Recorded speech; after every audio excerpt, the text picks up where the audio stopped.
আমরা যারা গৃহে আছি, স্ত্রী পুত্র কুটুম্ব, রোগ শোক দুঃখ জ্বালা ব্যাধিতে সংসার ছেড়ে আপনাকে ভক্তির জন্য কোথাও যেতে হবে না। সংসার ভক্তির বাধক নয়, ভক্তির সাধক। দেখুন, শাস্ত্রে জ্যোতি, সন্ন্যাসী, ত্যাগী, ব্রহ্মচর্যের অনেক মহিমা আছে। তারা প্রণম্য, তারা জগৎ পূজ্য। কিন্তু এই সন্ন্যাসী, ব্রহ্মচারী, আচার্যগণ তারা কি মঠে জন্মেছে? কথা বলুন, মঠে জন্মেছে কেউ? সন্ন্যাসীরা জগৎ পূজ্য, সকলে প্রণম্য, কিন্তু তারা ভগবানের, প্রভুপাদ বা শ্রী গুরুদেব বা আচার্যগণ তারা ভগবানের স্বরূপ। কিন্তু এরা কোথায় এসেছেন? সন্ন্যাসী, ব্রহ্মচর্য, বানপ্রস্থ মঠে কোনো মহাপুরুষের জন্ম হয়নি, হয়েছে গৃহ আশ্রমে। একটা জিনিস ভেবে দেখেছেন, এরা কেউ মঠে আসেনি, সন্ন্যাস আশ্রমে আসবার কথা নয় তো, এসেছে সংসারে। এই জন্য শাস্ত্রে বলছেন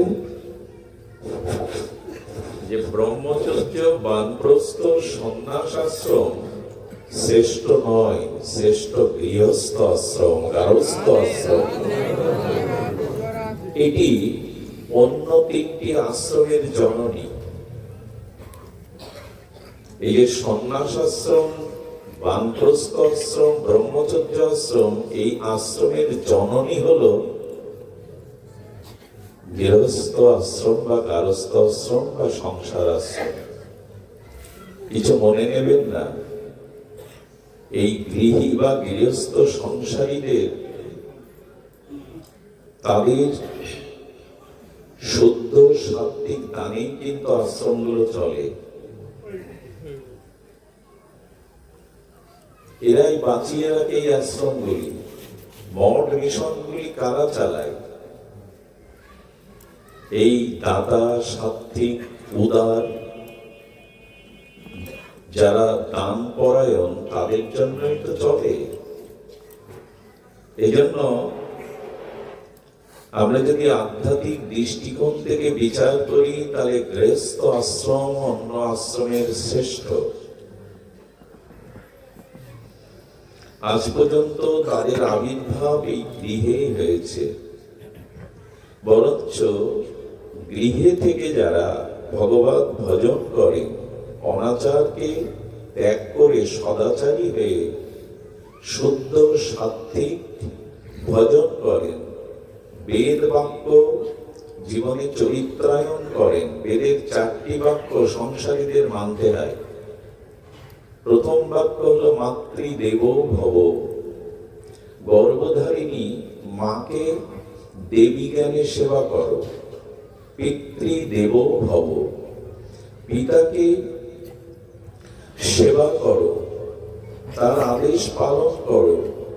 মৃত্যুর পরে তার আত্মকল্যাণের জন্য নিজে শুদ্ধ চরিত্রবান ভক্ত হয়ে তাদের পূর্বপুরুষের উদ্ধারের ভার গ্রহণ করো।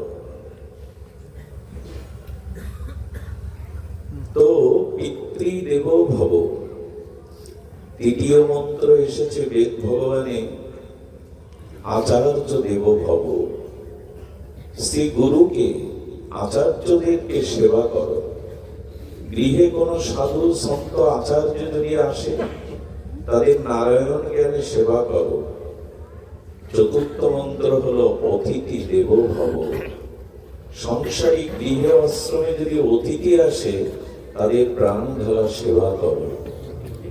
এই 4টি মন্ত্র বেদে এসেছে গৃহীদের জন্য। যদি এই বেদবাক্য পালন পরায়ণ হয়ে পিতামাতাকে দেবদেবী জ্ঞানে, সাক্ষাৎ দেবতা জ্ঞানে অকৃত্রিম সেবা করতে পারেন, যদি আচার্য, শ্রী গুরু, সাধু, সন্ন্যাসী, আচার্যগণের সেবা অনুরাগ দিয়ে তাদের আদেশ উপদেশ পালন করতে পারেন, অতিথিকে যদি মান্যতা দেন, অতিথি পরায়ণ হন, অতিথি সেবা করেন, তবে সংসারে থেকেই আপনি সন্ন্যাসী, সংসারে থেকেও আপনি ভাগবত ভক্তির অধিকারী। তবে যে সংসারের আমরা, যে আশ্রমের আমরা শ্রেষ্ঠত্ব পরিচয় দিলাম, এই যে সন্ন্যাস আশ্রম, ব্রহ্মচর্য, গারস্থ, বানপ্রস্থ, গারস্থ, এই যে বানপ্রস্থ আশ্রম, সন্ন্যাস আশ্রম, ব্রহ্মচর্য আশ্রমের থেকে সর্বোপরি সর্ব উপরে আমরা গারস্থ আশ্রমকেই মান্যতা দিলাম। সেই গারস্থ আশ্রমের আচরণ কেমন হবে, পরিবেশ কেমন হবে, তাদের মন মানসিকতা চরিত্র ব্যবহার কেমন হবে? বাচ্চাগুলি কারা কথা বলছে? কি বলছেন? খুব ধ্যান দিতে হবে। সমস্ত আশ্রমের জননী শ্রেষ্ঠ যে গারস্থ আশ্রম, তার পরিচয়, তার ব্যবহার, তার আঙ্গিকটা কেমন হতে হবে? মহাপ্রভু একটি শব্দ দিয়ে দিয়েছেন, ছাড়ি অনাচার কর কৃষ্ণের সংসার। এই কথা বলেই কিন্তু আমাদের মাথায় সমর্থন দিলে হবে না, ঘাড় বেঁকিয়ে, যে তাহলে আমরা সমস্ত আশ্রমের শ্রেষ্ঠ আশ্রমে আছি।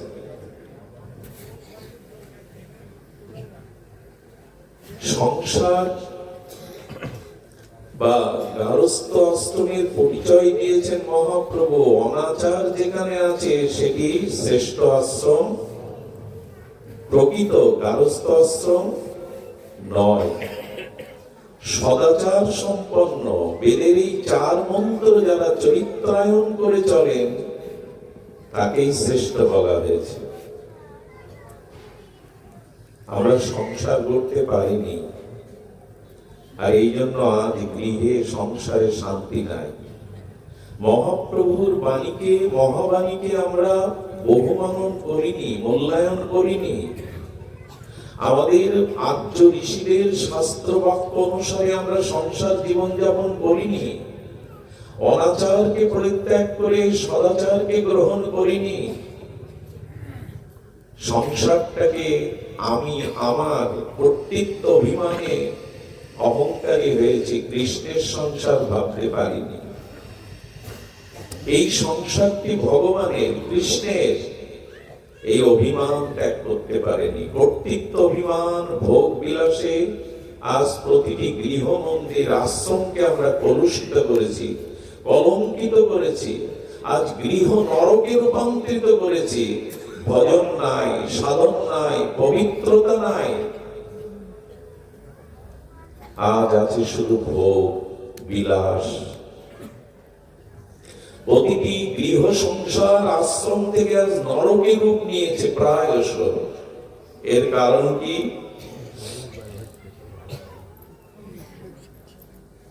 এর কারণ বিবাহোত্তর জীবনে স্বামী স্ত্রী তো সংসারের উপকার। আজকের যে যুবক যুবতী আগামী দিনের তারাই হবে স্বামী বা সহধর্মিনী।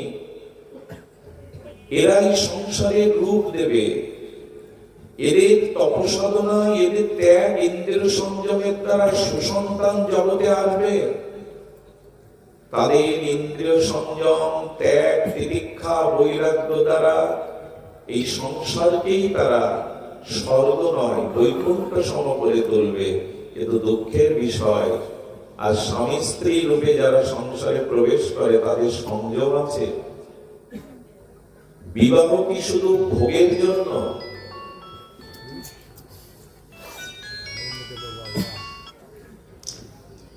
যন্ত্রের দানব, মানে যন্ত্রের যন্ত্রণা এইগুলো দিবেন না দয়া করে, কষ্ট হয়।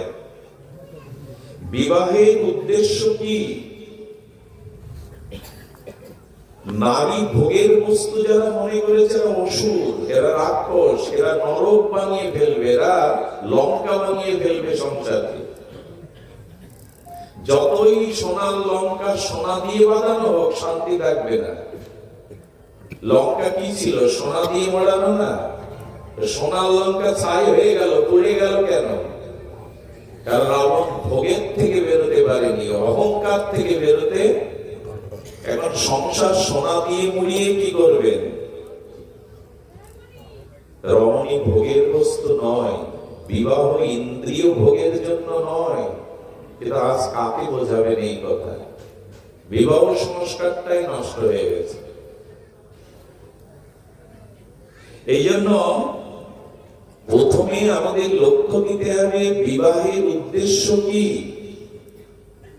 সংসারে থেকে কি করে ভক্তির বাধক না হয়ে ভক্তির সাধক হওয়া যায়, গৃহে থেকে সংসারে থেকে কি করে গোবিন্দ পাদ পদ্ম ভজন করা যায়, এই উদ্দেশ্যই আজ আমাদের নাই। আমরা ইন্দ্রিয় দর্পণের জন্য, দেহ ভোগের জন্য এই সংসারে মেতেছি। সংযম কোথায়? ত্যাগ কোথায়? আদর্শ কোথায়? আজ এগুলি আমাদের নতুন করে ভাবতে হবে। সোনা দিয়ে মোড়ালেও লঙ্কা পুড়ে ছাই হয়ে যাবে, ধ্বংস হয়ে যাবে, যদি নারীকে ভোগ্য বস্তু ভেবে বসি। বিবাহের উদ্দেশ্য হলো ধর্মসম্মত জীবনযাপন করা, কারণ গৃহটা আশ্রম। বিবাহের উদ্দেশ্য ধর্মসম্মত জীবনযাপন করা, কাম সম্মত জীবন নয়, ভোগ সম্মত জীবন নয়। উল্টে দিয়েছি আমরা।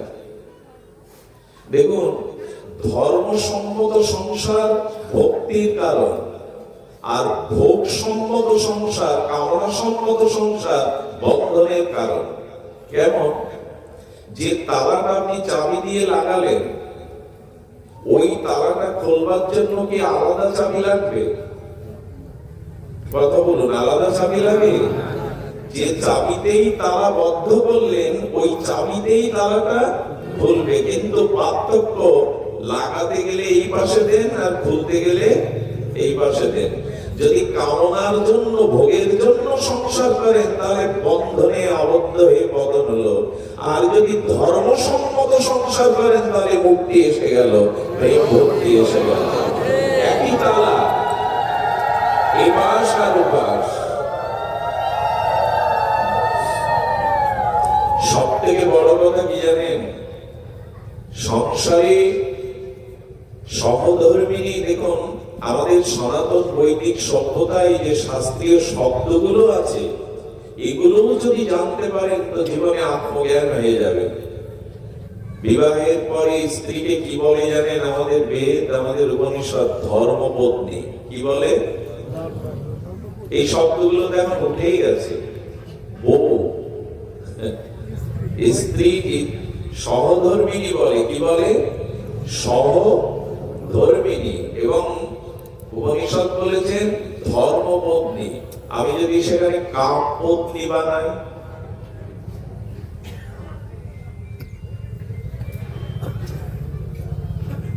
ওইগুলোই বাজাও, মোবাইল গুলোই বাজাও, আমি বন্ধ করি।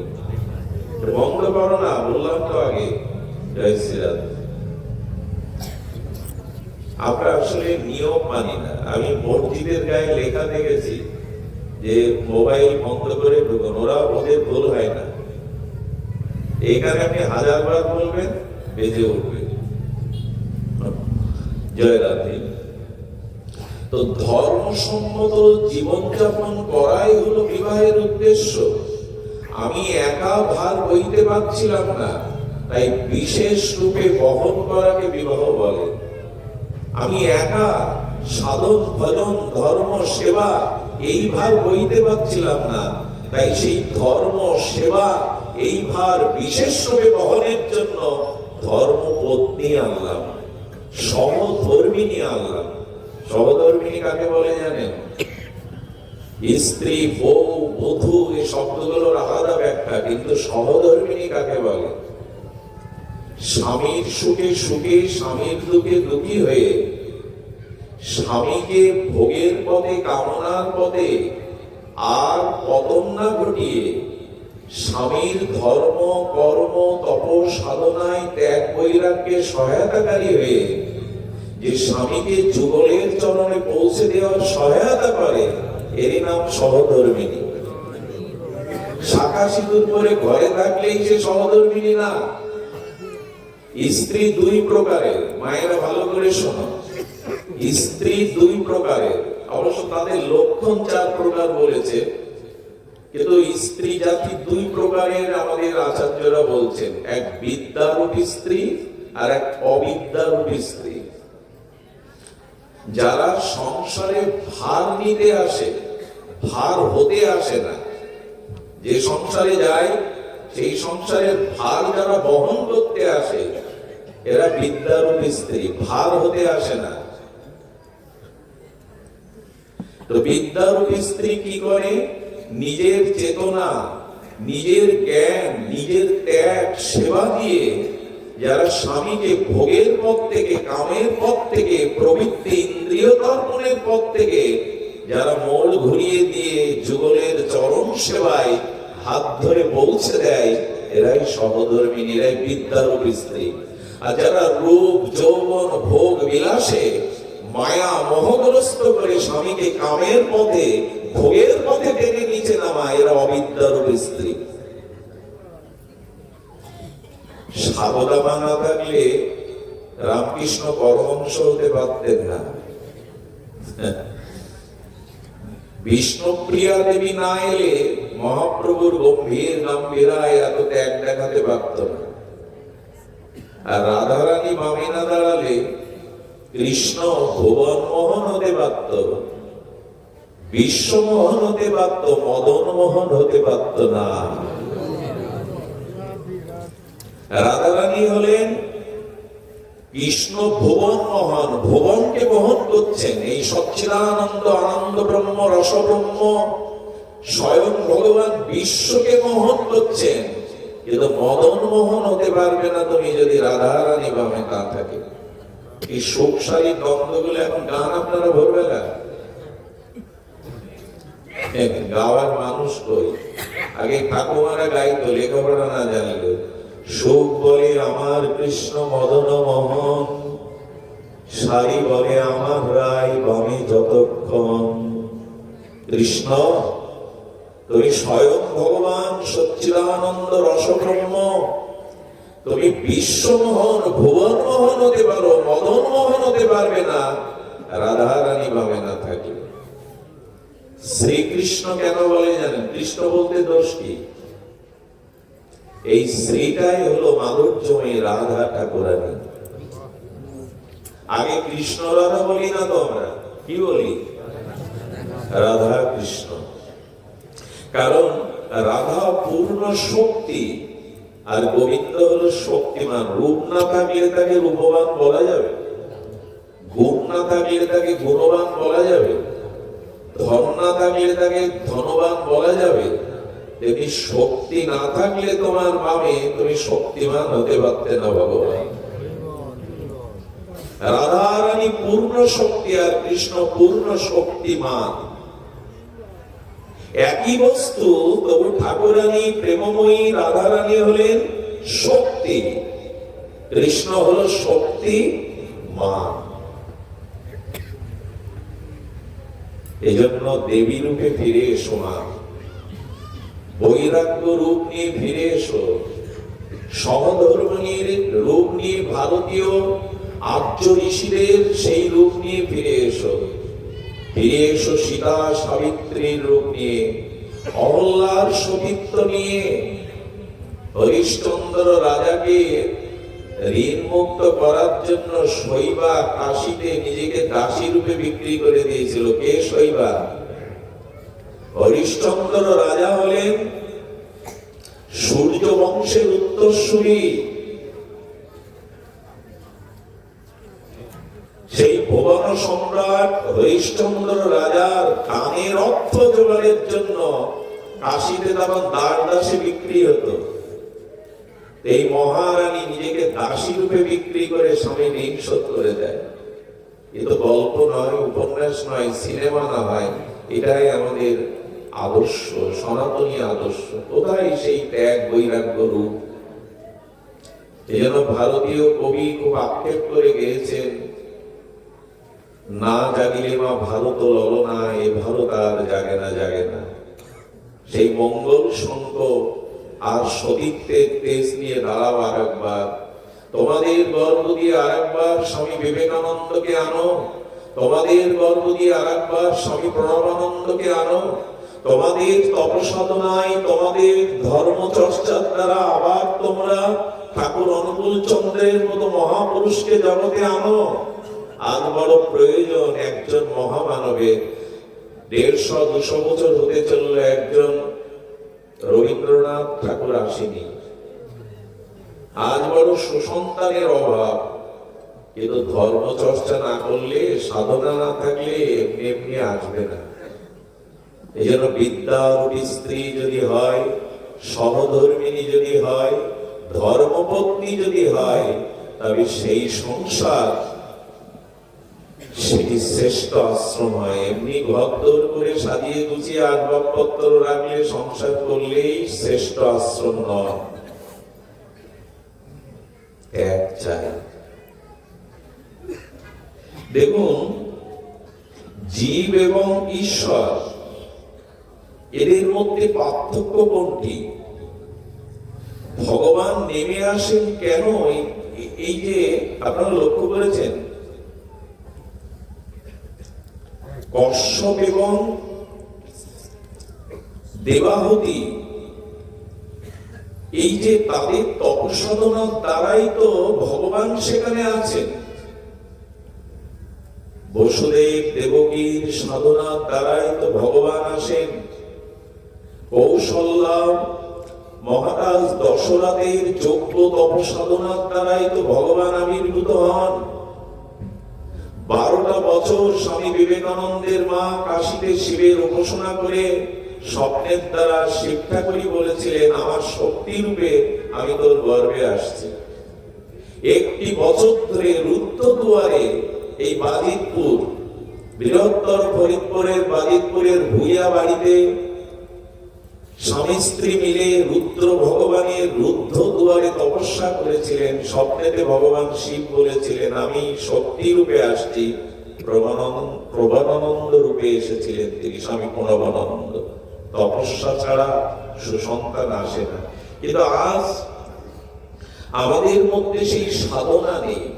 কামের জন্য সংসার নয়, ধর্মের জন্যই সংসার। কিন্তু আজ এই চেতনা, এই উপলব্ধি আমরা হারিয়ে বসেছি। সংসারটা সংযমের জন্য, সংসারটা ধর্ম আচরণের জন্য। এই জন্য মহাপ্রভুর বাণী বারবার ফিরে আসে, ছাড়ি অনাচার করো কৃষ্ণের সংসার।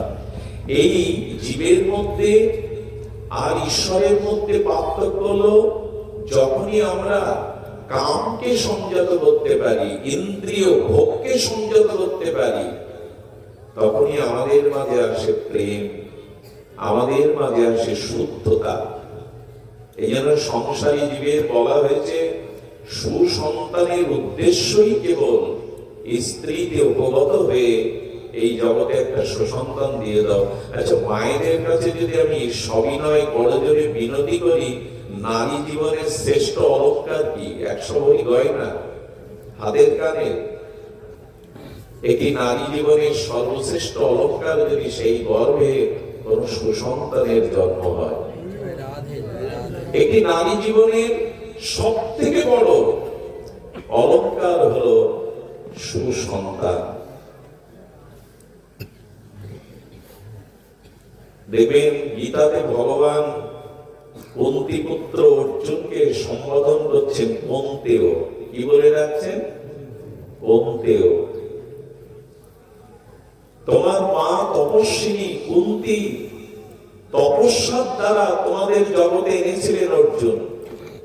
আপনারা জানেন পাণ্ডুর অভিশাপ ছিল, যে কোনো স্ত্রীতে উপগত হলে তার মৃত্যু হবে। এদিকে বিবাহ করেছেন, বংশ পরম্পরা দরকার। আর এই কুন্তী মাত্র 9 বছর বয়সে 4 মাস সেবা করছিলেন দুর্বাসার মতো ক্রোধী ঋষি।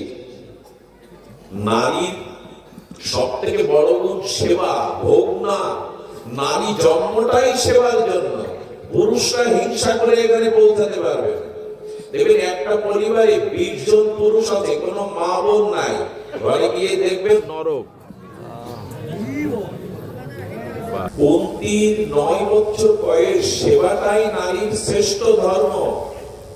20 জন পুরুষ একটা পরিবারে আছে, কোনো মা বোন নেই, দেখবেন নরক বানিয়ে রেখেছে। ঘরে ঢুকবেন, গোছাবে কে, সাজাবে কে? ওরাই পারে ওটা। এই জন্য নার্সিং এর কাজে এখনো মায়েদের মেয়েদের রাখা হয়। সেবা ধর্মটা ওদের ঈশ্বর প্রদত্ত, ওটা আপনি আমি পারবো না। আমি বহুবার বলেছি, পিতা এবং মাতা মিলেই তো সন্তানের জন্ম দেয়, কিন্তু পিতার বুকে স্নেহ গলিত হয়ে দুধ হয়, মায়ের বুকের রক্তটা এত স্নেহ গলিত হয় যে ওটা দুধে রূপান্তরিত হয়। এটা কোনো পুরুষের দ্বারা সম্ভব। এই জন্য সেবা, পালন, পোষণ, সংরক্ষণ এগুলো মায়েদেরই ধর্ম। নারী জাতি এটা নিয়ে এসছে ঈশ্বরের কৃপায়। এই জন্য মায়েদের উপরে বিশেষ দায়িত্ব আছে সেবা। সতীজন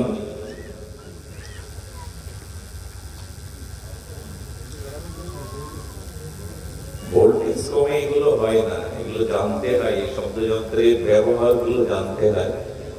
যে এদিকে লক্ষ্য করুন, থাক অসুবিধা, এদিকে ধ্যান দিন। আমি হারিয়ে ফেলবো, অল্প সময়ের জন্য আসছি, একটু ধ্যান দিন। বলছেন যে এই সেবা ধর্মটা তাদের প্রাপ্ত। 9 বছর বয়স কুন্তী দেবী, আর সেখানে চাতুর্মাস ব্রতের উদযাপনের জন্য ঋষি দুর্বাসা ঋষির পরিচয় জানলে আপনারা রাত 12টায় উঠে বলবে খেতে দাও। যদি না খেতে দিতে পারেন সঙ্গে সঙ্গে অভিশাপে ভস্ম করে দেবে। প্রতি সেকেন্ডেই রাগে, এমন রাগে ঋষি আর নাই।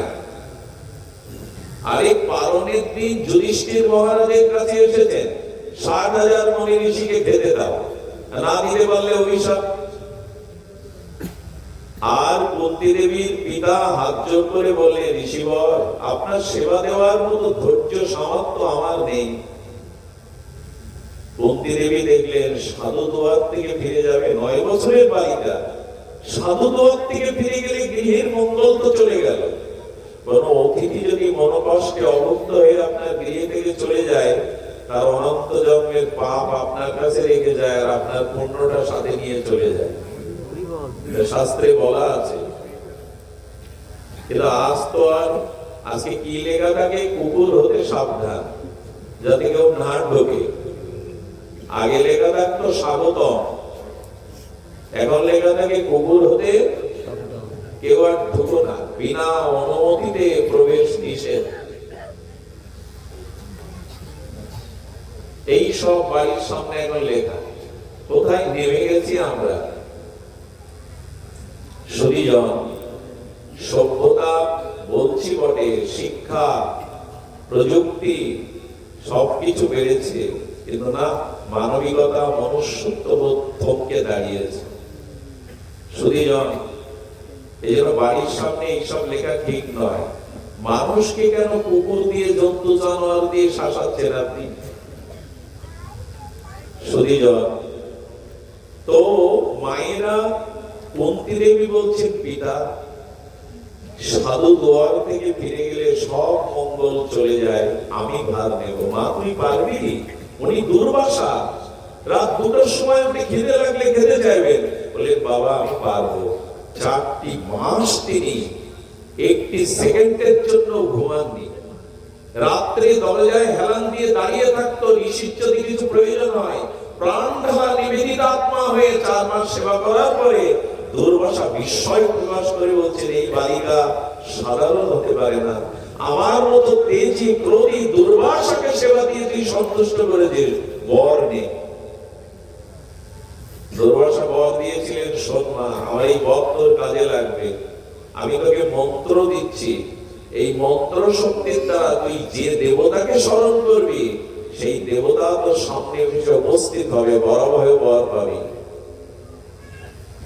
এই জন্য স্বামীর কাছ থেকে সন্তানের আদেশ নিয়ে এই মন্ত্র স্মরণ করে দেবতাদের দ্বারা তিনি যুধিষ্ঠির ধর্মরাজের কাছ থেকে নিয়েছিলেন, পবনের কাছ থেকে আমাদের ভীমসেনকে নিয়েছিলেন, দেবরাজ ইন্দ্রের তপশক্তির দ্বারা অর্জুনকে নিয়েছিলেন। সম্ভব এটা? এই জন্য সুসন্তান তপস্যার দ্বারা, ত্যাগ বৈরাগ্যের দ্বারা ছাড়া হয় না। এয়ারপোর্ট ছাড়া বিমান লাভবে এখানে? স্টেশন ছাড়া ট্রেন থামে সব জায়গায়? ভালো গর্ব ছাড়া, তপস্যা ছাড়া সুসন্তান আসে না। সেটাই তো তৈরি করতে পারিনি আমরা সংসারে। সুধীজন, এই জন্য শাস্ত্রে বলে কাম পত্নী বানাবেন না, ভোগের জন্য মায়েরা না, মেয়েরা না, ধর্মপত্নী বানান। আমাদের বুধাটার পাশে, আমার জন্মস্থানের পাশে একটা মেয়ের বিয়ে দেয়। বাবা অনেক কষ্ট করে টাকা ব্যয় করে মেয়ের সুখ প্রতিটা বাবাই চায়। দুবার যেতে পারে না, মেয়েটা অত্যাচারিত হয়ে চলে আসলো, ছেলেটা ড্রাগ আসক্ত, সংসার করা হলো না। সুধীজন, একটা অনুরোধ করি, গৃহটাকে সন্তানাদি তপস্যার দ্বারা, তপস্যারই ফসলেরা। কুন্তী দেবী এমনি মহিষী হননি, জগৎপতিতা হননি। অল্প বয়সে স্বামী হারালো, 12টা বছর পঞ্চ পাণ্ডবদের নিয়ে বনে বনে ঘুরলো। 1 বছর অজ্ঞাতবাসে গেল, বিষ খাইয়ে পুড়িয়ে মারতে গেল। কিন্তু কুন্তীর স্নেহ, সাধনা, তপস্যা, ত্যাগ বৈরাগ্যের দ্বারা তারা ভগবানের চরণ ছাড়া, ছায়া ছাড়া কখনো ভাবনি। ভগবান ওদের ঘরে বাধা, কুন্তীর মতো জননী যেখানে, ভগবান সেখানে ছায়ার মতো পাণ্ডবদের দুয়ারে পড়ে রয়েছে। সুধীজন, এই জন্য সংসারে যখন ভোগ বা কাম চলে আসে তখন পাপের প্রবেশ হয়, আর যখন ত্যাগ বা সংযম আসে তখন ভক্তি বা পুণ্যের প্রবেশ ঘটে। সুধীজন, এই জন্য কলুষিত মন, কিছু মনে করবেন না। সন্ধ্যার পরে এই জন্য ঠাকুর ঘরে যে মেয়েরা 1-2 ঘন্টা কাটায়, গৌর আরতি, তুলসী আরতি, একটু গীতা পাঠ, এইগুলো যখন করে কি হয় জানেন? সন্ধ্যার পরে যারা একান্তে থাকে, কোনো কাজ নাই, টিভি দেখছে, মোবাইল দেখছে, এর মধ্যে তখন মানে সন্ধ্যা নামলে, রাত নামলে মানুষের ভেতরে ভোগী স্পৃহাটা বাড়ে। দিনের বেলায় কাজের অবসর থাকে না, ব্যস্ততা থাকে, এই জন্য মানুষের ভোগ জাগার সময় পায় না। যেই অন্ধকার নেমে আসে, সন্ধ্যা নেমে আসে, মানুষের মধ্যে ভোগ বৃত্তি বেড়ে যায়। এই জন্য যে মায়েরা, যে মেয়েরা সন্ধ্যাবেলায় ঠাকুর ঘরে 2 ঘন্টা কাটায়, হরিনাম 16 মালা জপ করে, এদের মধ্যে ভোগ বাসনা জাগার অবকাশ পায় না, ইন্দ্রিয় ভোগের চিন্তা জাগে না, তারাই রক্ষা পায়। এখন আর ঠাকুর ঘরে মানে 3টে শাকের ভোগ আর একটু জল দেওয়া, এই ওখানে বন্দনা নেই, কীর্তন নেই, শাস্ত্র অনুশীলন নেই, একেই সন্ধ্যা বন্দনা বলি আমরা। আর কি হবে? মোবাইল নিয়ে বসো, টিভি নিয়ে বসো, ভজন আর হয়েছে। এই জন্য কলুষিত মন একান্ত থাকলে কলুষিত হয়, আর ভজন সাধন নিয়ে একান্ত থাকলে মন পবিত্র হয়। এখন আমাদের যেমন দেখি তাই তো ভেতরে প্রবেশ করে, শিখলে কোথায়? দেখলাম যেথায়, যা দেখি তাই তো ভেতরে আসে। এই জন্য সন্ধ্যার পরে মা একটু মালা নিয়ে বসো। রিমোটের চ্যানেল কটা? 200-250 শুনেছি, তো 200-250 না, 108টা একটু হাত দিয়ে ঘোরাও, তাহলে আর এই জন্ম মৃত্যু চক্রে ঘুরতে হবে না, একটু মালাটা ঘোরাও। রিমোট ঘুরালে কি হবে আমি জানি না, 4টে জিনিস হবে। টিভির সামনে বসে 2-4 ঘন্টা রিমোট ঘুরালে 4টে জিনিস হবে। চোখের দৃষ্টি নষ্ট হবে, সময় অপচয় হবে, চরিত্রের মধ্যে ওই পচা দুর্গন্ধ আর ওই জিনিসগুলো ঢুকবে, আর মানুষের মনের দূষণ আসবে। এই 4টে হবেই হবে। কিন্তু মালা ঘোরালে, ভগবানের নামের মালা ঘোরালে জন্ম মৃত্যু চক্র থেকে রেহাই পাওয়া যাবে। এই জন্য দেখুন, আগেকার ঠাকুমারা মায়েরা সারা দিন পরিশ্রম করে লেখাপড়া জানলে রামায়ণ নিয়ে বসতো, মহাভারত নিয়ে বসতো, ভোরে তাদের উঠতে দিতেই হবে। এখন কোন মায়েরা যদি ভোরে ওঠে, বিশেষ করে গ্রামে না শহরে, অন্যজন জিজ্ঞাসা করে বাড়ি কোনো বিপদ হয়েছে এত ভোরে উঠেছে? ভোরে ওঠাটাই এখন বিপদ। অনেকেই প্রশ্ন করে এত ভোরে উঠেছো কি বাড়ি কারো অসুখ হয়েছে, সমস্যা হয়েছে? শুধুজন এসব কথা ভাগবত কথার বাইরের কথা নয়। সংসারী যদি না বাঁচে, সুসন্তান যদি জগতে না আসে, জগতের যে দুর্দশা দেখছেন আরো দুর্দশায় পর্যবেসিত হবে।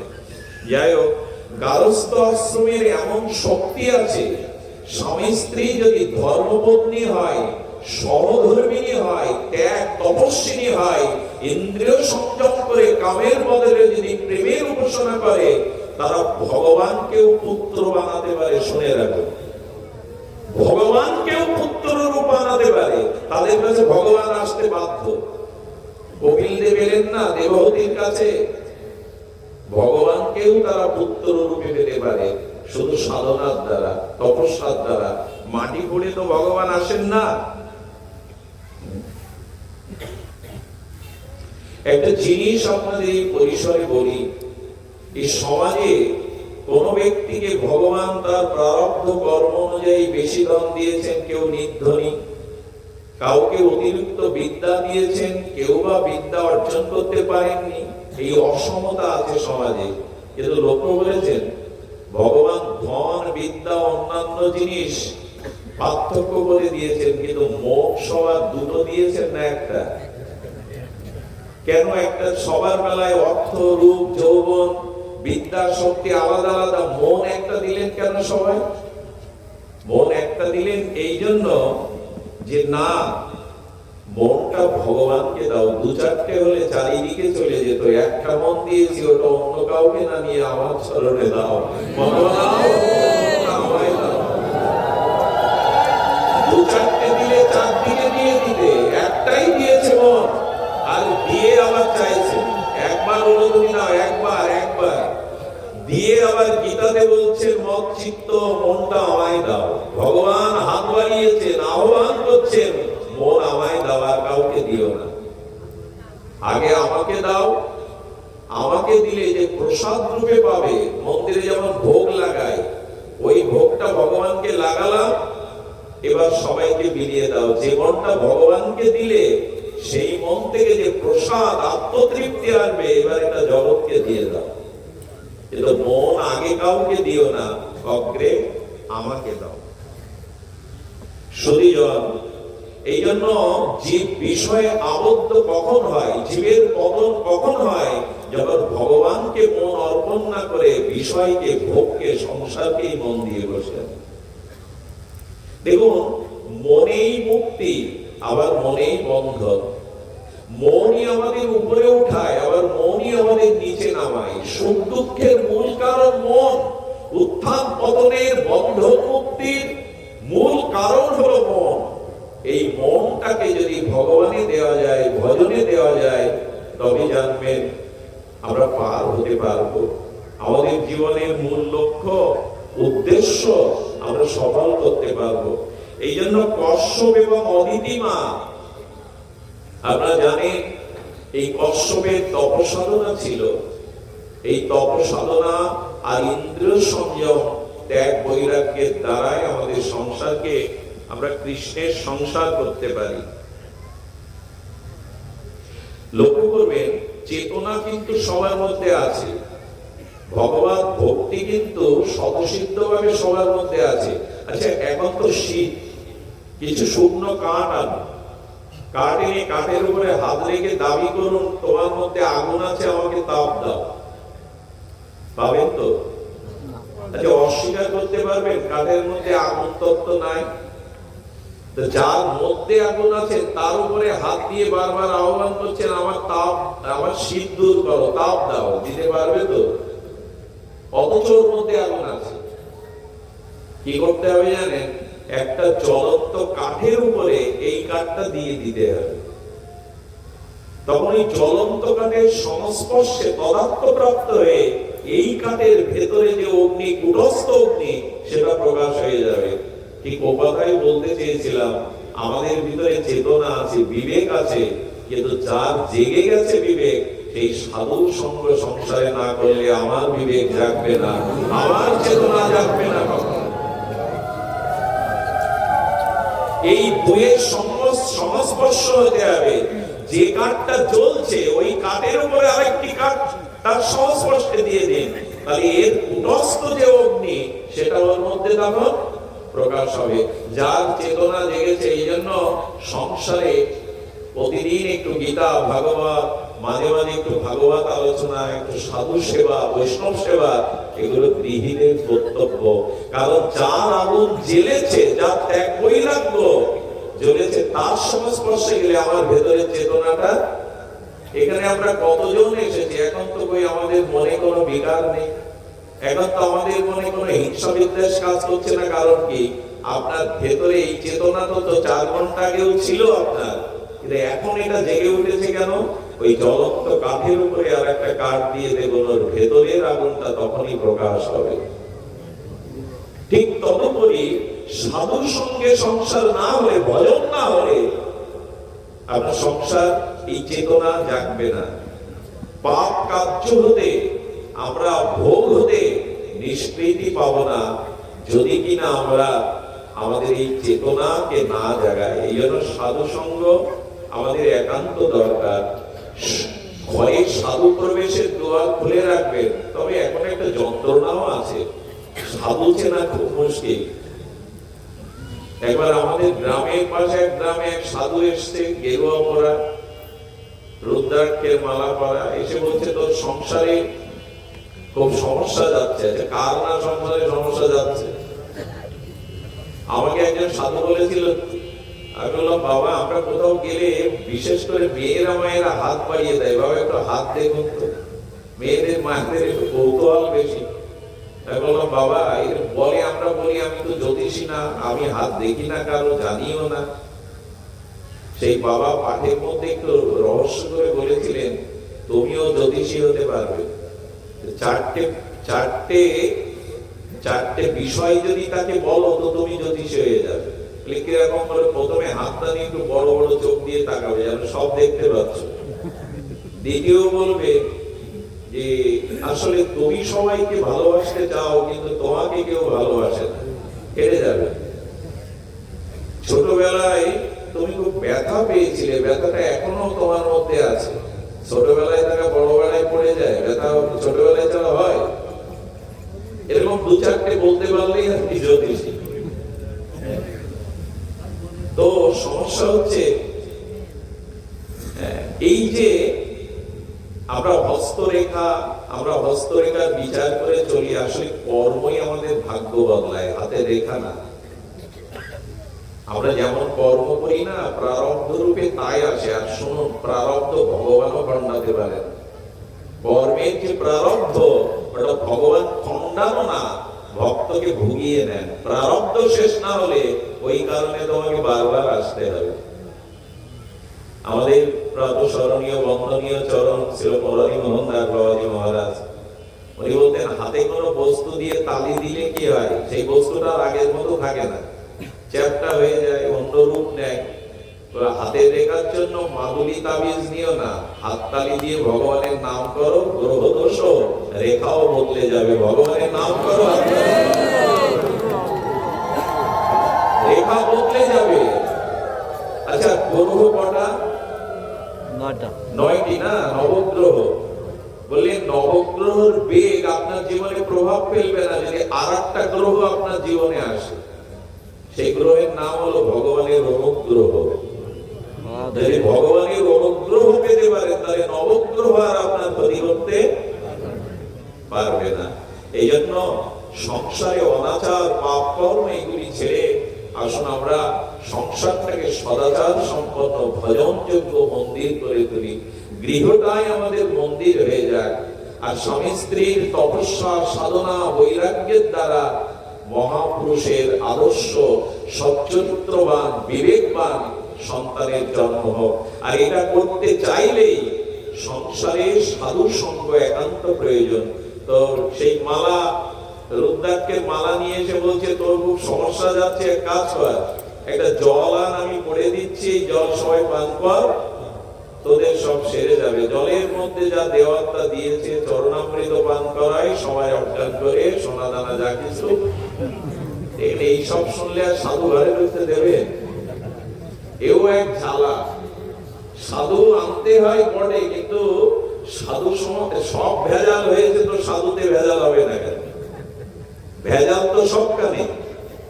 আরে মাঝে একজন বিষ খেয়েছে তো মরেনি, ডাক্তারকে বলছি বাবু এত বিষ খেলো বললো না, বিষেও ভেজাল ছিল, বিষেও ভেজাল। ভেজাল সবখানে, তো সাধুতেও ভেজাল হবে না কেন? ওটা বাদ যাবে কেন?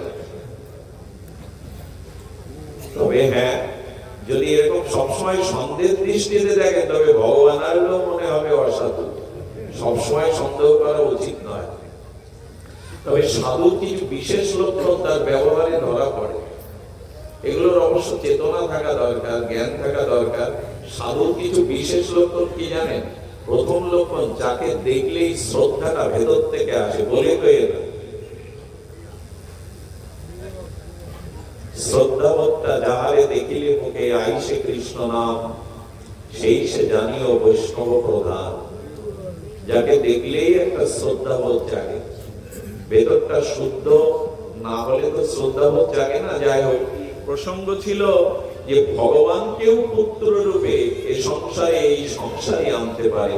সুধীবৃন্দ, আমি এই কথাগুলি এই কারণে জানালাম যে এই সংসারটা আমাদেরকে মহাপ্রভুর আদর্শে গড়ে তুলতে হবে। আর মনুষ্য জীবন গড়ে তোলার কয়েকটি মন্ত্র আমরা একটু সামান্য আস্বাদন করে পাঠ বিশ্রাম করবো। দেখুন, অনেক জন্ম হয়ে গেছে, অনেক অনেক অনেক জন্ম আসা যাওয়া হয়ে গেছে, কিন্তু জাগতে পারিনি, এখনো জাগা হয়ে ওঠেনি। এই জাগাকে কে, এই পরশ পাথরটা কে যে লোহাকে সোনা করবে? এটাই হলো সাধু সঙ্গ, এটাই হলো শ্রীগুরু কৃপা, মহাদেব কৃপা। আমরা অনেক জন্মেই ঘুমিয়ে আছি, আমাদের চেতনা, আমাদের বিবেক জাগেনি। আর এই জন্য ভগবত প্রাপ্ত হলে তো জগতে আসতাম না, ভগবত ধামে ফিরে যেতাম, চিন্ময় শাশ্বত স্বরূপ রাজ্যে ফিরে যেতাম। বারবার এখানে আসছি, কর্মফল ভোগ করছি, সুখ দুঃখ, তার মানে আমাদের ভগবত প্রাপ্তি হয়নি, আমাদের শুদ্ধ ভক্তি হয়নি।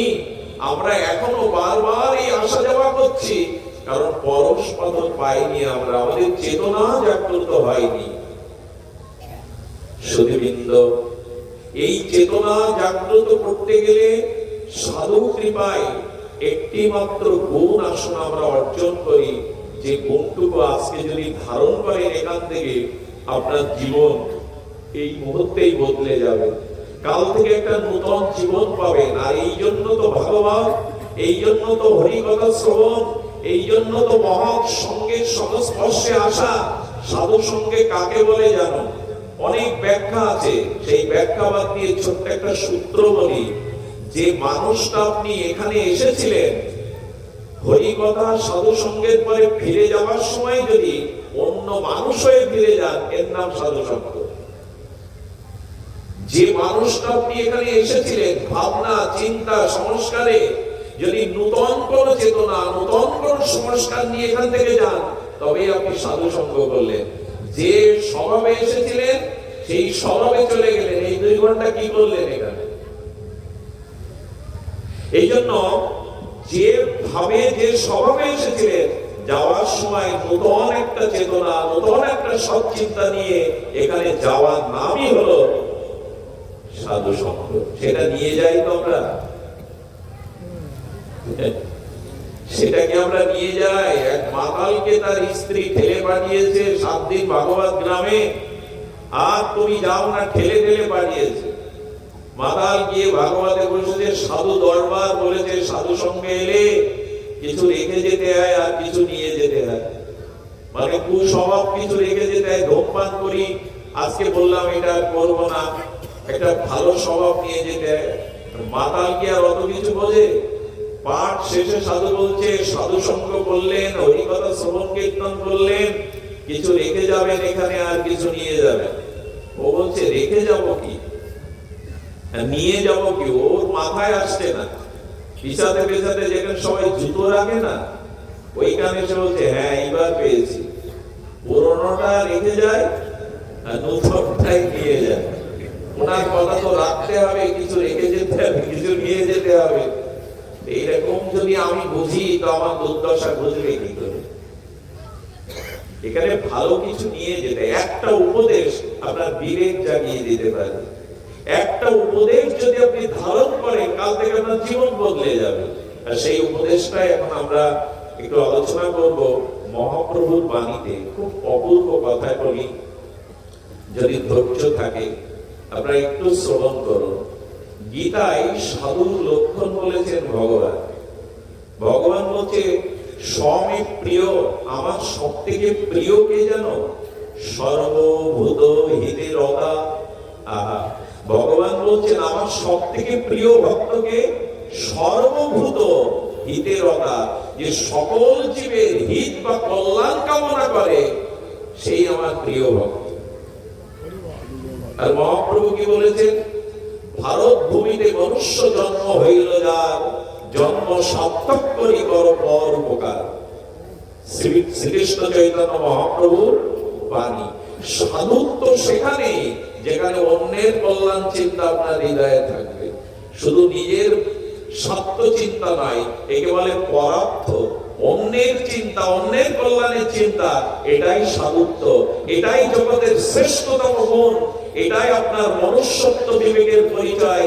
যে আপনার দ্বারাই সৃষ্টি কতটা কল্যাণ পেল, মানুষ কতটা উপকৃত হলো, এটাই আপনার পরিচয়। মালা দিল, বাইরের পোশাক, এগুলো সাধু তো বটে, এগুলো পরিচয় বটে, কিন্তু সাক্ষাৎ সম্পূর্ণ পরিচয় আপনার দ্বারা পরের হিত কতটুকু হয়, পরের কল্যাণ কতটুকু আপনার দ্বারা হয়, এটাই সাধুত্বের পরিচয়। আমি গীতা ভাগবতের বাইরে কোনো কথা বলছি না। গীতাতেই ভগবান বলেছেন সর্বভূত হিতে রতা। মহাপ্রভু বললেন পর উপকার, অন্যের কল্যাণ, অন্যের চিন্তা যদি হয় তবে তুমি জেগে যাবে। আর কোনো জন্ম মৃত্যু অভিশাপ ভোগ করতে তোমায় আসতে হবে না। একবার নিজের জীবনটা অন্যের কল্যাণে বিলিয়ে দাও।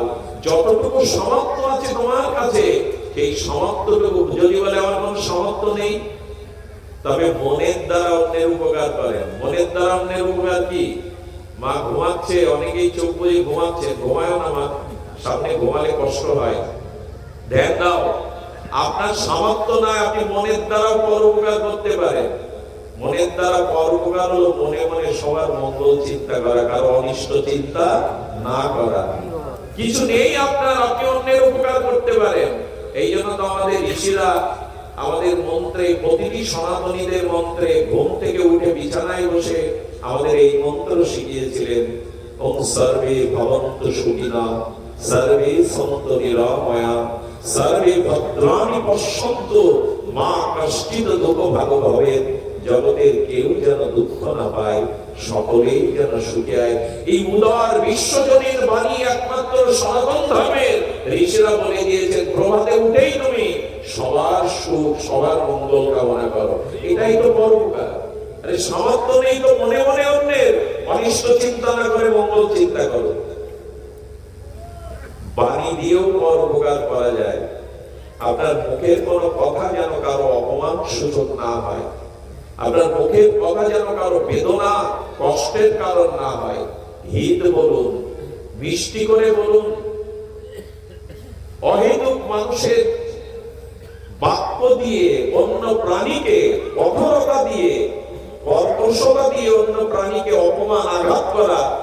কুরুক্ষেত্রের যুদ্ধ হতো না, এর অনেকটা কারণ দ্রৌপদী। ইন্দ্রপ্রস্থে যেদিন দুর্যোধন যায়, ইন্দ্রপ্রস্থটা গোবিন্দ বিশ্বকর্মা দিয়ে এমন করে তৈরি করেছিলেন, এখানে দেখা যাচ্ছে মানে এখানে সমান মেঝে, কিন্তু ওইখানে জল। দুর্যোধন বুঝতে পারেনি, হাঁটতে গিয়ে সে জলেই পড়ে গেছে সমান মনে করে। অপমানিত একজন মানুষ পড়ে গেল সবার সামনে, দ্রৌপদী বলে উঠলে, বাবা অন্তত ছেলে কি হবে? দুর্যোধনের মনে প্রতিশোধ স্পৃহা জেগে গিয়েছিল, সময় পেলেই এই অপমানের জবাব আমি দেব। ওই একটা কথায় দুর্যোধনের হৃদয়ে আগুন জ্বেলেছিল। এই জন্য বাক্যই মানুষের সাথে শত্রুতা তৈরি করে। শাস্ত্র বলছে, বাণীর দ্বারা কারো অহিত, কারো অকল্যাণ এটা বলো না, চেয়েও না, এর দ্বারাও পরোপকার হয়। আর যদি সামর্থ্য থাকে তবে দেহ দিয়ে, সম্পদ দিয়ে অন্যের কল্যাণ করো। এটাই সাধুত্ব, এটাই সেবা, এটাই আদর্শ। কিন্তু আজ আমার ঘরের মধ্যে বউ, ছেলে মেয়ে, আত্মীয় কুটুম্ব, আমরা খেয়ে পরে জীবন ভালোভাবে কাটাবো, অন্যরা গোলায় যাক, নষ্ট হোক, মরে যাক, তাতে আমার কি? এই হয়েছে বর্তমান অবস্থা। অন্য গোলায় যাক, স্বজাতি মরে যাক, আমাদের স্বজাতির বিপদে বুক কাঁপে, কাঁপে না। অন্য জাতির দিকে তাকিয়ে দেখুন, আমাদের স্বজাতিরা আগুনে পুড়ে মরলেও আমাদের বুক কাঁপে না। আমরা হাসি, আনন্দ, আমরা অনুষ্ঠান বন্ধ করি না। অন্য জাতির দিকে তাকান। এই জাতি আজ, এদের স্বজাতির প্রতি এদের দরদ কোথায়? স্বজাতিকে নিজের একটা অঙ্গ ভাবুন। আমার একটা হাত আঘাতগ্রস্ত হলে যেমন আমি ব্যথা পাই, স্বজাতিকেই তেমন নিজের অঙ্গ ভাবুন। কিন্তু এই কথা কোথায় বলবে? স্বজাতির বিপদে বরঞ্চ আমাদের আনন্দ হয়, ওর হয়েছে তো আমার কি? এই ভাবতে ভাবতে এই জাতিটাই পিছিয়ে পড়েছে, এই জাতিটা অস্তিত্ব সংকটে পড়েছে, শুধু এই ভাবতে ভাবতে যে ওর হয়েছে তো আমার কেন? সুধীজন, এই জন্য মহাপ্রভু পর উপকারের কথা বলেছেন, লোককে জাগানোর কথা বলেছেন। মনে আছে কাজী উদ্ধার মহাপ্রভু নিজে পারতেন না? স্বয়ং ভগবান খোল ভেঙে দিল, হরিনাম বন্ধ করলো, কাজী উদ্ধার মহাপ্রভু পারতেন না? বলে কাল সবাই এসো, খোল করতাল নিয়ে, হরিনাম নিয়ে মশাল জ্বালে। সবাইকে ডাকছেন কেন মহাপ্রভু? রাম ভগবান মা জানকীকে উদ্ধার করতে পারেন না উনি? কেন সুগ্রীবকে ডাকছেন? কেন বানরদের ডাকছেন? কেন হনুমানকে ডাকছেন? কেন? যেন সবাইকে যোগ্য করে তোলার জন্য, সবাইকে ধর্মের অংশীদার করার জন্য। ভগবান একা চলেন না। রামচন্দ্রের সীতা উদ্ধারে বানর লাগে, এগুলো আমরা উপলব্ধি করি যে ভগবান একা চলতে চাইছেন না, সবাইকে সাথে নিয়ে চলতে চাইছেন, অযোগ্যকে যোগ্য দান করতে চাইছেন। আমরা এখন একলা চলনি দিতে।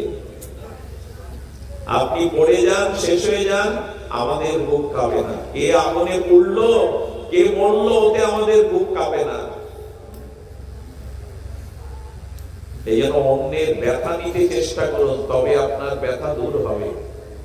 অন্যের কল্যাণ চিন্তাটা হৃদয়ে রাখুন, তবে আপনার কল্যাণ সূচিত হবে, নালে হতে পারে না। সুধীজন, এই জন্য মানুষের জীবন এখানেই সত্য সুন্দর হয়ে উঠতে পারে, ভক্তি, চেতনা, বিবেক জাগতে পারে, যদি পর উপকারের জন্য বেঁচে থাকেন আপনি। এই চিন্তা, এই চেতনা যদি আপনার মধ্যে জেগে ওঠে। কয়েকটি দৃষ্টান্ত মনে এসছে। এই পর উপকার না জাগলে আমাদের জাগবে না। মনে আছে প্রায় 100 বছর আগের ঘটনা, কলকাতা হাইকোর্টে একজন বিখ্যাত উকিল ছিলেন, তার নাম শুনলে আপনারা সবাই বুঝতে পারবেন, দেশবন্ধু চিত্তরঞ্জন দাস। আপনারা অবাক হয়ে যাবেন, কলকাতার হাইকোর্টে 100 বছর আগে তার আয় ছিল লক্ষ টাকা প্রতিদিন। চিন্তা করতে পারেন, যে কেস তিনি হাতে নিতেন সেই কেসে তিনি বিজয়ী হতেন। ইনারই রাজনৈতিক আদর্শের শীর্ষ হলেন নেতাজি সুভাষচন্দ্র বসু। আমাদের দেশবন্ধু চিত্তরঞ্জন দাস এমন বাঘা উকিল ছিলেন, মামলা হাতে নিতেন তো উনি জিতে যেতেন। ওই 1 লক্ষ টাকা হাইকোর্ট থেকে আয় করে আধা ঘন্টা বাড়ি এসে গরিব দুঃখীদের মাঝে বিলিয়ে দিতেন। শত শত লোক ওনার বাড়ির সামনে বসে থাকতো। একদিন মহাত্মা গান্ধী, তখন ভারতের স্বাধীনতা আন্দোলনের সূচনা হয়েছে, বিপ্লবীদের অর্থ দরকার, একদিন মহাত্মা গান্ধী এলেন। এসে দেখলেন ওই সময় ব্রিটিশ সরকারের বিরুদ্ধে কেস লড়ে এক স্টেটে, মানে একটা ক্ষুদ্র রাজ্যের রাজাকে জিতিয়ে দিয়েছিলেন এই দেশবন্ধু চিত্তরঞ্জন।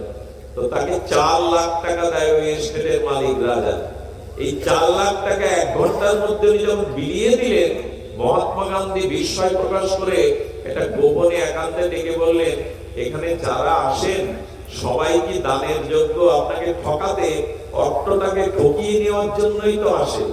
দেশবন্ধু মহাত্মাজির সামনে হাত জোর করে বললেন, মহাত্মাজি, আমি তো দেখি ওদের মধ্যে নারায়ণ বসেছে, ওদের মধ্যে আমি নারায়ণকে দেই, গোবিন্দকে দেই, আমি গরিব দুঃখী বিচার করে দেই না।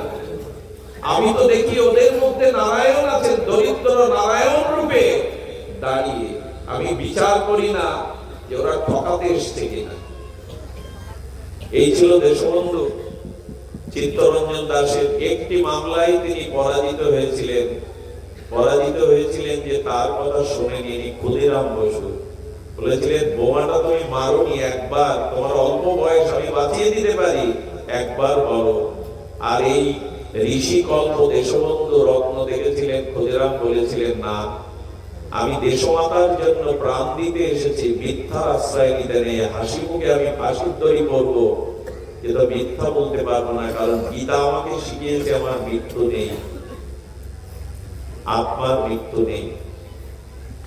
এই দেশবন্ধু চিত্তরঞ্জন সারাটা জীবন দিয়ে গেছে। দেখুন পরোপকারের দৃষ্টান্ত আপনাদের মনে আছে। পরের ব্যথায় যারা ব্যথিত না, ভক্তমাল চরিত্রে একটা ঘটনা আমি পড়েছিলাম, শুনেছিলাম। 2 বন্ধু বহু পুরাকালে, এটি গল্প নাই, সত্য ঘটনা। 2 বন্ধু বহু সুদূর অতীতে, শরণাতীত অতীতে 2 বন্ধু। এই বন্ধু একে অপরের, এত ভালো বন্ধু পাওয়া যায় না, সব স্বার্থ নিয়েই আমাদের সামনে দাঁড়ায়। তো 2 বন্ধুর পারস্পরিক সম্প্রীতি, আত্মত্যাগ অনেক গভীরে। এক বন্ধু মিথ্যা মামলায়, তাকে প্রাণদণ্ড দেওয়া হয়, 1 মাস পরে ফাঁসি। আর এই বন্ধু ভগবানের কাছে রাত দিন কাঁদে।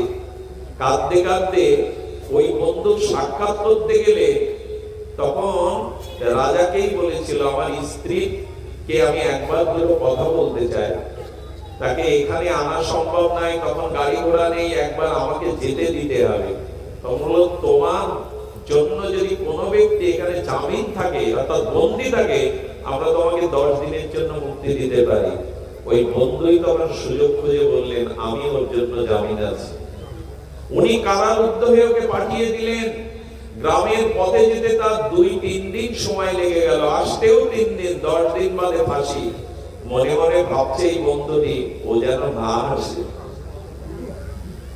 বন্ধুত্বের আত্মত্যাগে বলছেন যে ওর জন্য জীবন উৎসর্গ করাই আমার ধর্ম, ও যেন না আসে।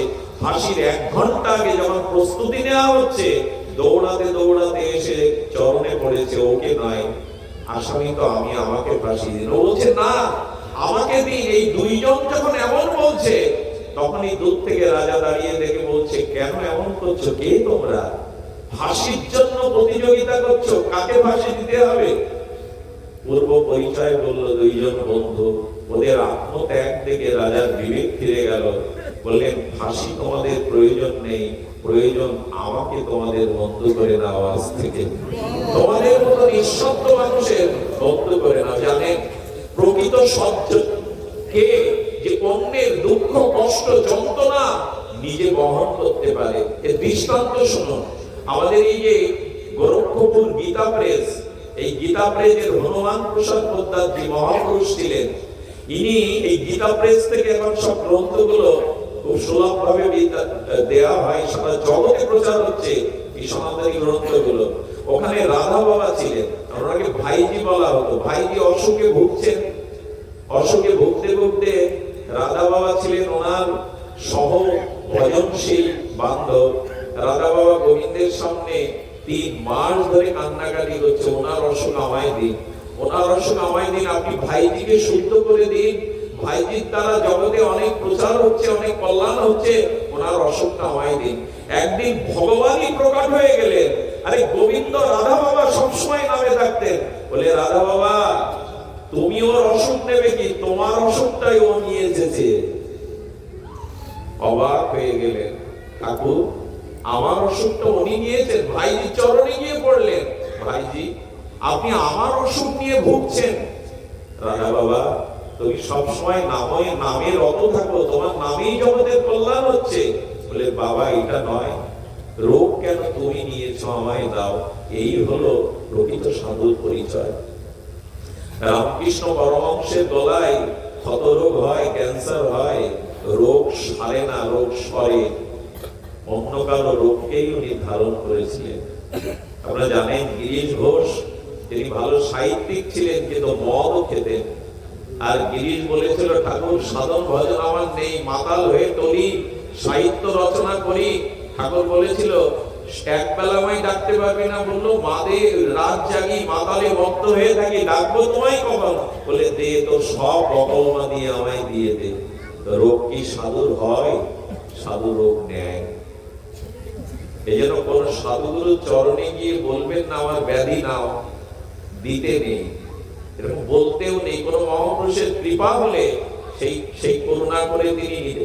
বড় বড় আচার্যদের রোগ হয় কেন জানেন? ওই যারা চরণে পড়ে কান্নাকাটি করে, অনেক সময় তিনি তার ব্যথাটাকে নিয়ে নেন।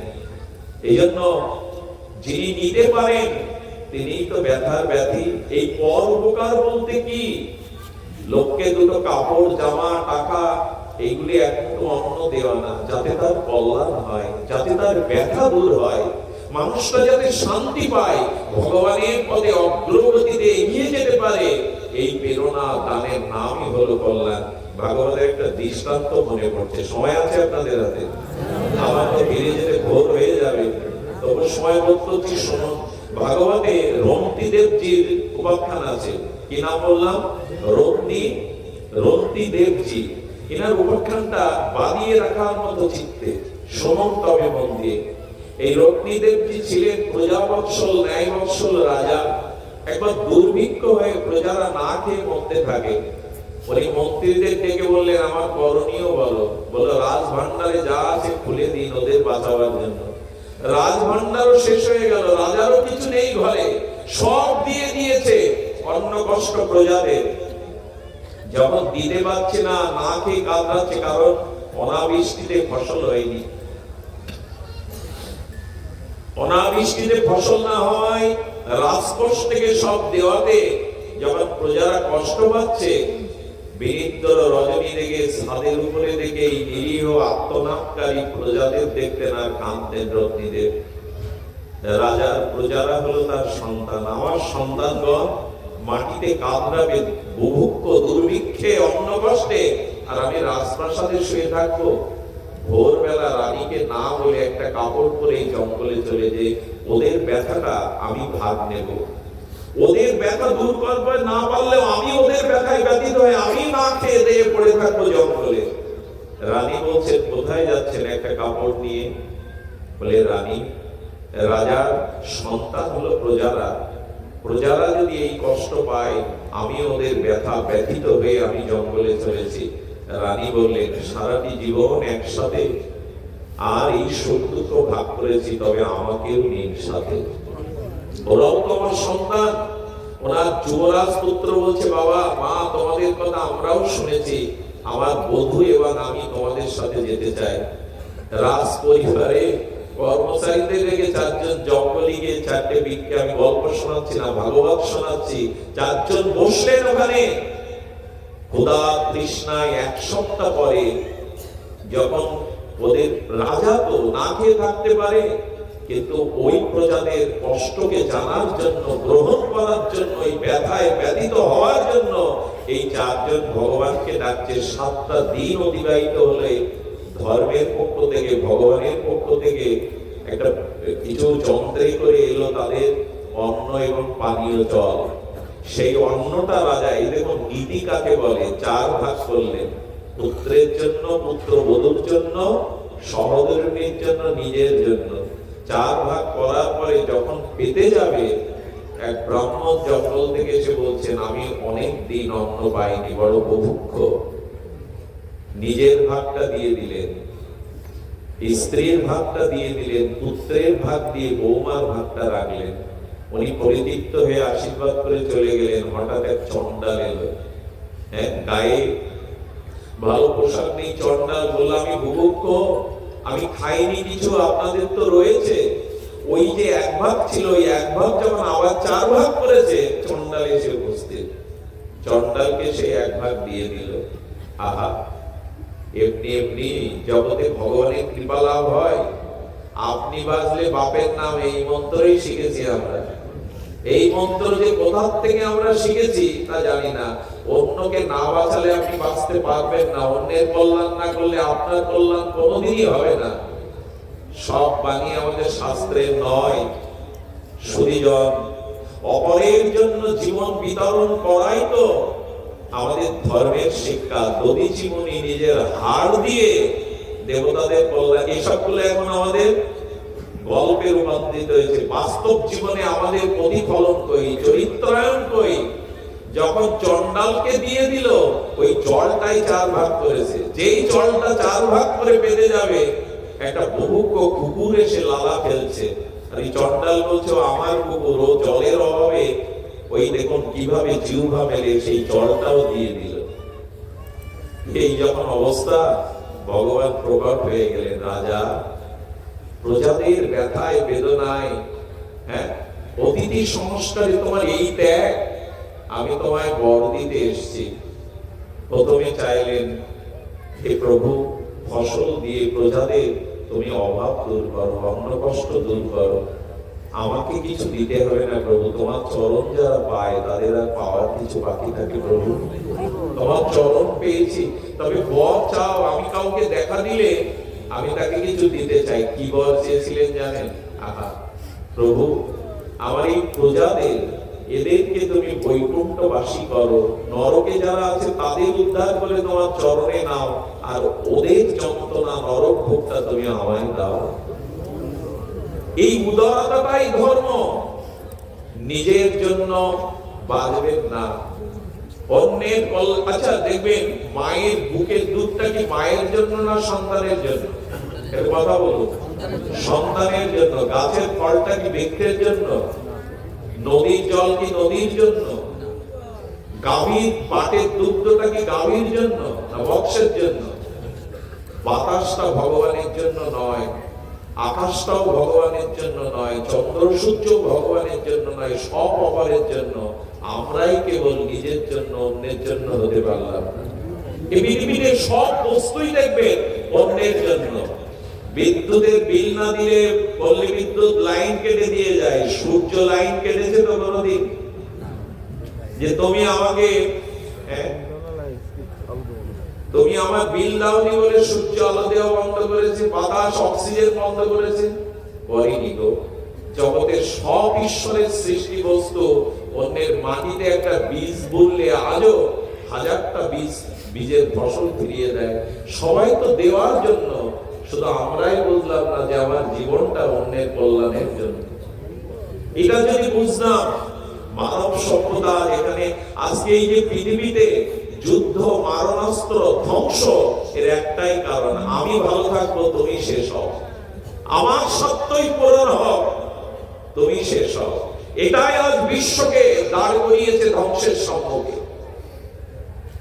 এই জন্য পরার্থের জীবন, এই জীবনই ভাগবত জীবন। শুধু পরার্থ মানুষের জন্য বলে যাননি, স্বয়ং শ্রীকৃষ্ণ চৈতন্য মহাপ্রভুর একটা বাণী শুনুন। আজ ভগবান এসেছে, রাধা কৃষ্ণ মিলিত তনু, কিন্তু চৈতন্য মহাপ্রভুর ঘরে বিষ্ণু প্রিয়ার মতো বধূ, সচিমার মতো মা, জগৎ পুত্র। আর মহাপ্রভু হলেন দিগ্বিজয়ী পরাস্ত পণ্ডিত, নবদ্বীপের গর্ব, সমগ্র ভারতের পণ্ডিত শিরোমণি মহাপ্রভু, যিনি রাধা কৃষ্ণ মিলিত তনু।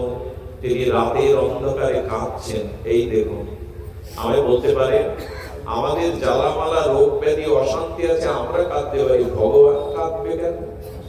যার গৃহে বিষ্ণু প্রিয়ার মতো বধূ, যার মা সচিমা, যিনি জগৎ পুত্র নিময় পণ্ডিত, তিনি ঘুম ছেড়ে রাতের অন্ধকারে সুরধনী ফিরে কাঁদবেন কেন? এই প্রশ্নের উত্তর কি আমাদের কাছে? আজ আনন্দের ঠাকুর ভগবান কাঁদছেন জগতে, তার তো স্ত্রী পুত্র সংসারের জ্বালা, রোগ ব্যাধি নাই, তবে কাঁদছেন কেন? তার উত্তর কবিরাজ কৃষ্ণ গোস্বামী দিয়েছেন, জীবের লাগিয়া কাঁদে প্রভু উচ্চেশ্বরে। এই লাইনটা পড়লেই মনে হয় আজ থেকে মাত্র 500 বছর কিছু পূর্বে স্বয়ং ভগবান এই মাটিতে দাঁড়িয়ে বিষ্ণু প্রিয়ার শুভ সজ্জা ছেড়ে রাতের গভীর আধারে সুরধনীর তীরে আর চোখের জলে জীবের লাগিয়া কাঁধে প্রভু উচ্চেশ্বরে কার জন্য কাঁদছেন? আচ্ছা, ওখানে যদি বলতো ভক্তের লাগিয়া কাঁধে প্রভু উচ্চেশ্বরে, ভক্তের জন্য ভগবান কাঁদতে পারে, কিন্তু শব্দটা দিয়েছেন জীবের লাগিয়া কাঁধে প্রভু উচ্চেশ্বরে। আপনার জন্য ভগবান কাঁদছেন। একবার ভেবে দেখেছেন আমাদের প্রেমের ঠাকুর, আমাদের প্রেমের দেবতা, তিনি কাঁদছেন আমার জন্য। ফুপিয়ে ফুপিয়ে কাঁদছেন, একদিন না, দুদিন না। আপনারা যখন চৈতন্য মহাপ্রভুর বিগ্রহ দেখবেন মহাপ্রভুর মুখে হাসির কোনো চিহ্ন নেই, কারণ কাঁদাতে এসেছিলেন। নিজে কেঁদে অন্যকে কাঁদাতে এসেছিলেন। আজ তিনি সন্ন্যাস কেমন নিবেন? বধূ বিষ্ণু প্রিয়াকে পরিত্যাগ করে, কেশ ও পক্ষধারী গর্ভধারিণী মাকে ত্যাগ করে, নবদ্বীপের মতো ধাম ও শিরোমণি বৃন্দাবন আর নবদ্বীপের পার্থক্য নাই। নবদ্বীপ ধাম ও বৃন্দাবন ধাম অভিন্ন, বরঞ্চ নবদ্বীপ ধামের কৃপা না হলে ব্রজের কৃপা হবে না। ধাম শিরোমণি নবদ্বীপ, সেই নবদ্বীপের ধামের প্রভু আজ কাঁদছেন। বিষ্ণুপ্রিয়া দেখে প্রভু ঘরে নাই। বিষ্ণুপ্রিয়া গভীর নিশীথে দুপা বাড়িয়ে বাইরে এলেন শহর ভর করে। দেখছেন সুরধনী গঙ্গার তীরে কে যেন ফুকিয়ে ফুকিয়ে কাঁদছে। বিষ্ণুপ্রিয়া এগিয়ে গিয়ে দেখলেন প্রভু কাঁদছেন। জয় শ্রীরাধা। প্রভু কাঁদছেন, সেই বিষ্ণুপ্রিয়া ফুকিয়ে ফুকিয়ে কাঁদছেন। শুনুন, মহাপ্রভুর চরণে মাথা রেখে প্রিয়াজি বলছেন, কেন কাঁদো? এত কেন কাঁদো? কি তোমার দুঃখ আমায় বলো। কি বলেছিলেন জানেন? দুটো হাত প্রসারী বিষ্ণুপ্রিয়াকে ধরে বলেছিলেন, প্রিয়া, কলির জীবকে প্রেম দিতে, নাম দিতে এসেছিলাম, কই কেউ তো জাগলো না, কেউ তো প্রেম নিল না। তাই জীবের ব্যথায় ব্যথিত হয়ে আজ ভগবান কাঁদছেন, আজ রাধা কৃষ্ণ মিলিত গৌর কাঁদছেন। নিশীত রজনীতে বিনিদ্র রজনী জেগে বিষ্ণুপ্রিয়ার দেবী কি বলেছিলেন জানেন? আহা, এ বড় আমাদের কাছে হৃদয়ের কথা। বিষ্ণুপ্রিয়া দেবী বলেছিলেন, প্রভু, নিজে না কাঁদলে অন্যকে কাঁদানো যায় না, নিজে না মজলে অন্যকে মজানো যায় না। আমার কি মনে হয় জানো, সংসারে প্রভু তুমি, আমি আর মা আছি। আমার মনে হয় তোমার একার কান্নায় জীবের হৃদয় গলবে না। তুমি একা কতটা কাঁদবে? তাই এসো আমাদেরও সাথে নাও। আমি আর মা ঘরে কাঁদি, আর তুই জীবের দুয়ারে দুয়ারে কাঁদো। আমাদের তিনজনের ক্রন্দন কান্নাই যদি জীবের হৃদয় দ্রবীভূত হয়, সারাটি জীবন এই তিনজন কেঁদেছেন জীবের জন্য, আমাদের জন্য। একবার ভেবে দেখেছি, ভগবান কাঁদছেন আমাদের জন্য। জীব জাগো বলে গোরা চাদর, কই জাগলাম, কই আমরা? সারাটা জীবন ভোগ বিলাস সংসার করতে এসেছিলাম, দেহ ভোগ করতে এসেছিলাম। স্ত্রী পুত্র বন্ধু কুটুম্ব সংসার তো জন্ম জন্ম পেয়েছি, ভজন তো করিনি। ভগবান কাঁদছেন আপনার জন্য। একবার ভেবে দেখুন তো, ভগবানের কি দায় পড়ে গেছে। ভগবান বললেন, যত পাপ করে থাকো আমি তোমাকে পরিত্যাগ করি না। যে কুলেই জন্মাবে আমি আত্মা রূপে তোমার হৃদয়ে থাকবো, কারণ আমি যে তোমায় ত্যাগ করতে পারি না, তুমি যে আমার। মামৈবাংশ জীবলোক জীবভূত সনাতন, তুমি আমার অংশ, আমি তোমায় ত্যাগ করিনি। এই জন্য ভগবান আমার হৃদয়ে বসে আছেন পরমাত্মা রূপে, আত্মা রূপে। আমি যে তার। আমাদের অদ্বৈত আচার্য শান্তিপুর প্রবন্দার এই বুড়ামালি অদ্বৈত আচার্য কি দেখছেন? প্রকটিত হইয়া আচার্য করেন বিচার, কৃষ্ণ ভক্তি শূন্য সব বিষয় ব্যবহার। অদ্বৈত আচার্য শান্তিপুর পুরন্দার দেখছেন, সবাই ছেলের বিয়ে মেয়ের বিয়েতে লক্ষ লক্ষ টাকা খরচ করে, অথচ জন্মাষ্টমী করে না। আজ মানুষ বিড়াল আর কুকুরের বিয়ে দিয়ে বনভোজন করে আমোদ করার জন্য, একজন সাধুকে এক মুঠো দেয় না। এই দুর্দশা দেখে অদ্বৈত হৃদয় কাঁদল। অদ্বৈত ব্যথিত হয়ে বাবলা তলায় চোখ চোখের জলে তুলসী পাতায় কৃষ্ণ নাম লিখে ষোলধ্বনি গঙ্গায় ভাসিয়ে দিতে লাগলো। প্রভু, এই জীবগুলোকে তুমি ছাড়া কে রক্ষা করবে? আমার মতো আচার্যের কাজ নয়, সবার দ্বারা সব হয় না, তুমি নেমে এসো। হে প্রভু, এই জীব উদ্ধারের জন্য তুমি নেমে এসো। আজ ভগবান শিব আর বিষ্ণু একসাথে কাঁদছেন অদ্বৈত আচার্য হয়ে। সবাই তো কাঁদছেন আমাদের জন্য, আমরা তাদের চোখের জলের কি মূল্য দিলাম বলুন তো? এই জন্য ভগবান পরোপকারের জন্য, জীবকে কৃষ্ণ প্রেম দানের জন্য কাঁদছেন। মহাপ্রভুর প্রেম নাম বড় বিষয়। নিতাই চাঁদ মাথার রক্ত নদীর ঝরিয়ে জগায় মাদাইকে করুণা করলেন। আমার নিতাই চাঁদ রক্ত ঝরিয়েও জীবকে করুণা করলেন। কোথায় আমাদের সেই চরিত্র? তাই আসুন সবশেষে অনুরোধ করি, জীবন সার্থক করুন আর অন্যকেও সার্থক করা। পর উপকার করতে গেলে এক বুভুক্ষ ক্ষুধার্ত ভিখারি আপনার সামনে, বাবু 10টা টাকা দিন। আপনার পকেটে যদি 10 টাকা দেওয়ার সামর্থ্য না থাকে তো নীতি বাক্য আওড়িয়ে লাভ আছে। তোমার কত ক্ষুধা, তুমি কত কষ্টে আছো, এই পানিতে পেট ভরবে না। যদি পারো আগে 10 টাকার সামর্থ্য অর্জন করো, তারপরে 10টা টাকা দাও। অন্যের উপকার বললেই কিন্তু করতে পারবেন না। নিজের সেই মন তৈরি করুন, সামর্থ্য তৈরি করুন, তবে অন্যের কল্যাণ করতে পারবেন। আর পৃথিবীতে সব থেকে বড় কল্যাণ করছেন আমাদের এই ঘোষ বাবা। পৃথিবীতে সব থেকে বড় কল্যাণ মানুষকে অন্নদান, বস্ত্রদান, এগুলি দান বটে। শ্রেষ্ঠ দান হলো ধর্মদান। কারোর ভিতরে যদি ধর্মীয় চেতনা দান করা যায়, তবে তার এক জন্মের উপকার করলেন না, জন্ম জন্মান্তরে রাত তাকে আসতে হবে না। এই জন্য এই হরি কথা, এই যে হরি নাম, এই বৈষ্ণব সেবা, এই যারা কষ্টার্জিত অর্থ ব্যয় করে এগুলি করে, আজ কত মানুষ এসেছেন। আমরা এই হরি কথা, এই সাধু সঙ্গ স্বর্গে নাই, বৈকুণ্ঠেও নাই, একমাত্র এই ধরিত্রীতে সাধুগুরু বৈষ্ণব যেখানে হরি কথা গুণকীর্তন করে, সেখানেই ভগবান আসেন, সেখানেই তার বাস। নাহাং বসামি বৈকুণ্ঠে যোগিনাং হৃদয়নাথা মদ ভক্ত যত্র গায়ন্তি তত্র তিষ্ঠামি নারদ। যেখানে আমার ভক্তগণ মিলিত হয়ে আমার গুণকীর্তন করে, আমি সেখানেই অবস্থান করি। যোগীদের হৃদয়ে সর্বদা থাকি না, বৈকুণ্ঠেও আমি সর্বদা থাকি না। তাই আজ যারা কষ্টার্জিত অর্থ দিয়ে মানুষের কল্যাণে ধর্ম চেতনা জাগাবার জন্য এই ভাগবত, এই হরিনাম, এই বৈষ্ণব সেবার আয়োজন করে, এরাই শ্রেষ্ঠ পরোপকারী। আপনাদের কল্যাণ হোক, সকলের মঙ্গল হোক। এখান থেকে কিছু নিয়ে যাবেন, আর এই নিয়ে যাওয়া কাই কোনো বাক্যে যেন আমরা অন্যের কল্যাণ চিন্তা করতে পারি। জয় হোক আজকের অনুষ্ঠানের, জয় হোক ভক্তমণ্ডলের। জয় শ্রী গুরু প্রেমানন্দে গুরু হরি। জয় শ্রী